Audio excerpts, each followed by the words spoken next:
Hello guys, ഞാനൊരു കാര്യം ചോദിക്കട്ടെ. ഈ കൽബ് പടം കണ്ടാണ്ട് എന്തിനാണ് നിങ്ങളെല്ലാവരും വന്നാണ് ഇൻസ്റ്റേ കിടന്ന് മോങ്ങണത്? പെണ്ണുങ്ങളാണ് കരച്ചിലിന്റെ മെയിൻ. എൻ്റെ അഭിപ്രായത്തിൽ കൽബ് താ നടനെ മാറ്റിയാണ് നമ്മളെ ഷാഫി കൊല്ലം, സലീം കോടത്തൂർ, അല്ലെങ്കിൽ മറ്റേ തെൻസീർ കൂത്തുപറമ്പൊക്കെ സെറ്റാണ് കൽബ് പടത്തിന്.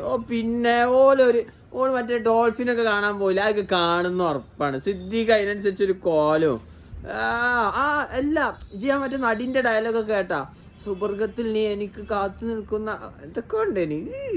ഞാൻ അത് ഇറങ്ങിയ ടൈമിൽ കണ്ടണ്, നമ്മൾ അവിടെ പോയി ശരിക്കും ഇറങ്ങിയ ടൈം കണ്ടണ്. പിന്നെ ഞാൻ ഇങ്ങനെ ആലോചിക്കും, ഇതെന്താ ഇപ്പം എല്ലാവരും ഇങ്ങനെ കണ്ടാണ്ട് ഇങ്ങനെ ഇൻസ്റ്റയൊക്കെ അറിയണത്. പിന്നെയാണ് മനസ്സിലായത് അതിൻ്റെ OTT ഇപ്പോഴാണ് ഇറങ്ങണത്. പിന്നെ അതിലെന്തൊക്കെയോ സംഭവങ്ങളുണ്ട്. പിന്നെ അതേമാതിരി മറ്റേ ഇവല്ലേ ബോംബെയിൽ കുറേ ഭായിമാരെ ഓനങ്ങനെ എങ്ങനെയെന്നറിയോ, ഓനെ കാലിങ്ങനെ പിടിച്ചിട്ട് തല ഇങ്ങനെ അടിക്കണം.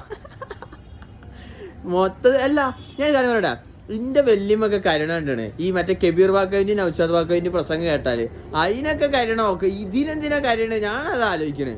അത്ര കുഞ്ഞു മനസ്സാണ് ഞങ്ങൾ. അതിനും കാട്ടിയല്ല നമ്മളെ ഞാൻ കെട്ടിയ പെണ്ണിനുത്തിരി ആൽബം സോങ് കണ്ടു നോക്കി, അതിലുണ്ടാവും ചിലപ്പോൾ കരച്ചിൽ വരും ഇങ്ങനെ കരുണോൽക്കൊക്കെ. കരയ എന്തത്, കണ്ണീരിന് വിലയൊക്കെ ഇല്ല. വെറുതെ ഇങ്ങനെ കരച്ചിൽ പോകുന്നില്ലല്ലോ.